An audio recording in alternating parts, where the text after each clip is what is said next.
Hi guys, so I'm back for another quick update. I'm sat in my car waiting for my brother, and yeah, I thought I'd just do a quick vlog.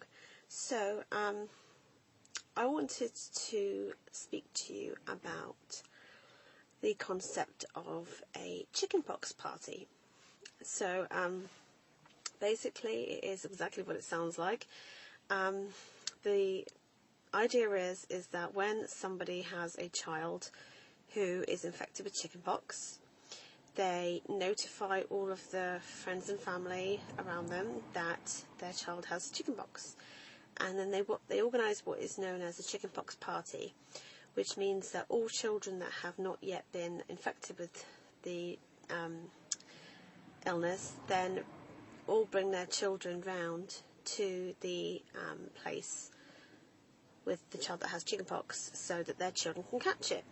Now, I know it sounds really medieval and weird, but the idea is that if you want your child, because every child will catch chickenpox at some point, well, not every, but like for the most part, most kids will catch chickenpox will catch chickenpox at some point. Chickenpox is a very mild virus, but if you get it when you're older, it tends to be more severe. So the younger you get it, I don't know about newborns or anything like that, but like I'm talking about like toddlers kind of thing and upwards. The younger that the child gets it, like the better really, because it's less severe. At least that seems to be the case with nearly every single person that I know, that every child that got it when they were really young got it really mildly, and the children that got it when they were older were really, really ill with it. So how it works is that, providing that your child is not ill already at the time, you don't want a kid that's like got a really bad cold to then get chickenpox, because then they'll just be, ill, and they might as well then catch it when they're older. So, you have a child that's, very healthy and well, who hasn't had chickenpox yet, and you can think to yourself, well, at the moment this would be an okay time for my child to be ill. I haven't really got too much going on at the moment. I mean, obviously, if you're just about to go on holiday, or, you have, a wedding coming up or something like that, then that's obviously not the time to have your child be ill. But if it's, you have nothing going on at the time, and, your child is well, and you think, well, this would be the better time for that child to be ill. So you then take your kid round to this other person's house so that your child can play with the sick child and then hopefully catch the virus. So again, it sounds really medieval, but it's a very common practice thing. A lot of families do it, and it is really successful, because it takes about 10 days, I think, for the incubation period for it. So, if you just try and time in advance, if you think, well, if my kid plays with the sick child today, they're not going to get it today, they'll probably get it between now and 10 days time. And obviously during that time they will become ill, but the actual chicken pox, the actual spots, don't come out until really the virus is almost done with. I mean, the rash that comes out is almost like a post-viral rash. Obviously they can still be ill with the rash as well, but for the most part the worst of it's over by the time the spots come out. So obviously most of you know what chickenpox is, but from my experience, my eldest two, they had it when they were really little, and they had it so mildly that I almost forgot they had it. The only reason that I knew they definitely had chickenpox is because my son Jordan has a chickenpox scar on his forehead, which is like a constant reminder, yes, they've had chickenpox. Because they had it so mildly that it was like they were a bit off for a few days. I think they ran a small temperature, and then the next day they had the chickenpox, and they just, they were a bit itchy and scratchy, and then it went away. But Christina, she has got chickenpox at the moment. That's why I'm making this video, and she caught chickenpox from my nephew.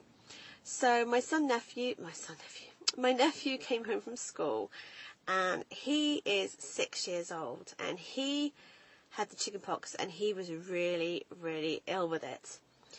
And he was so sick. And I think that is the reason which made me think, do you know what? I'm having a chickenpox party. It wasn't really a party as such. I didn't really organise anything, but I did say to my brother, the little boy's dad, I said to him, can I get my kids to play with your little boy for the day?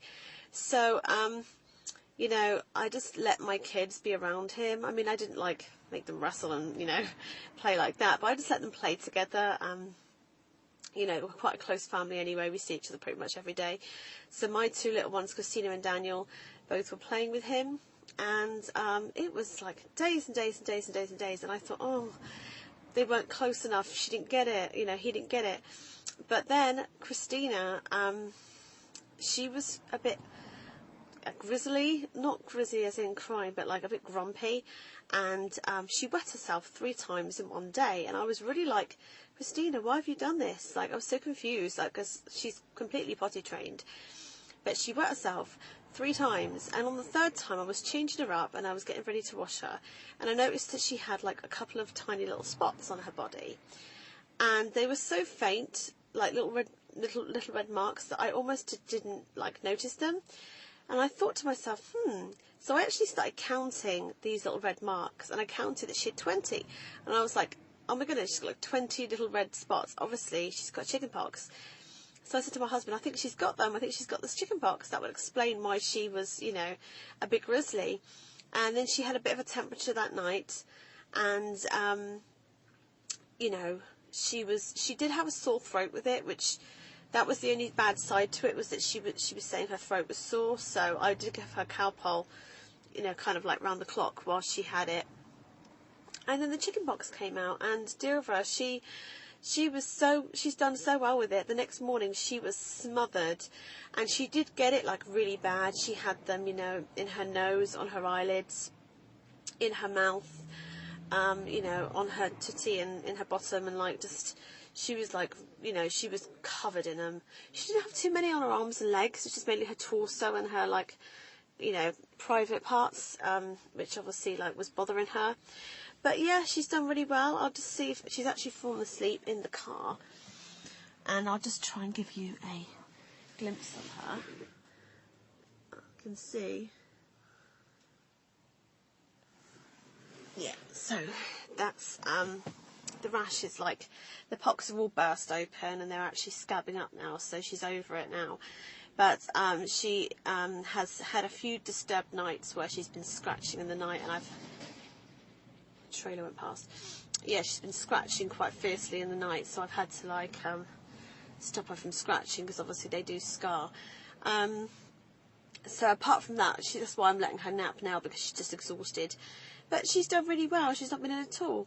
Now Daniel, he was around the little boy that had it first. He was around in the same time, and he hasn't come up with any pox either, but I'm expecting him to come down with it as well. He's had a bit of a runny bottom the last couple of days, and he's not been grizzly or anything. He's been a little bit tired more than normal, as if he's running up to fight off something. So I'm hoping that he gets it soon as well. And I know that sounds really bad, saying I hope my child gets ill, but like I said, the aim, the whole motive behind all of this is that you want your kid to have it when they're really little, so that they don't get it very badly. And Christina is just proof of that. And my two oldest ones, that the younger they get it, the better. Whereas Leon, who was 6, he got it really bad. And I think that seems to be the case with most children. When they get it like 4, 5 and upwards, they, or, you know, 8 or 9, they can be really unwell with it. Whereas when they're little, they seem to get it really mildly.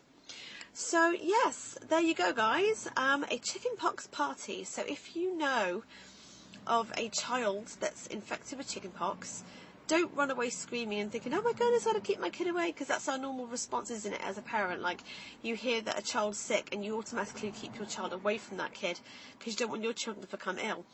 But on this occasion with chickenpox, if your kid hasn't had it yet, it might be worth thinking to yourself, do you want them to get it when they're little, or do you want them to get it when they're old and be really, really unwell with it? So, you know, maybe it's something for you to consider. If you hear of a child that's got chickenpox in your area, maybe ask if you can, you know, bring your children around to play for a couple of hours. I mean, there's no guaranteeing that your child's going to get it, but obviously the closer contact they have, the better. And yeah, so this is just a tip that I have from my life. I mean, I'm not talking about other illnesses being the same as this. I just know for a fact that chickenpox works this way. So yeah, that's what I would do as a parent. Definitely get chickenpox all out the way and done with when they're really little. The only downside to having it when they're small is obviously they do scratch and they can't really understand the idea of scratching. Was when they're older, you can say to them, "Don't scratch it, or you'll get a scar." That's the only kind of downside. But obviously, like, keep them, covered in calamine lotion and some antihistamines, and just keep an eye on them. But yeah, so that's my tip for you guys. Hold your own chickenpox party. Okay, guys, I'll see you soon. Bye.